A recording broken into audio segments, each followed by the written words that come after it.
হল মানে বলের জগৎ করেছে হাত ভঙ্গ পাব তার হেন বহু লাভ হব আর যেই কৃষ্ণর নাম শুনিব আর নিজেই লব তার হেন কল্যাণ হব কোৱাচোন প্ৰভু কিমান টকা লাভ হব আৰু কি কল্যাণ হব এই প্ৰশ্নৰ উত্তৰ প্ৰভু কোৱা মোলা আগে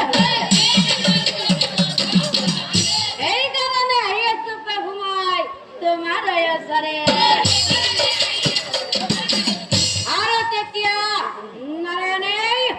নাৰদ মুনিক চাই অবলা নারায়ণে নারায়ণ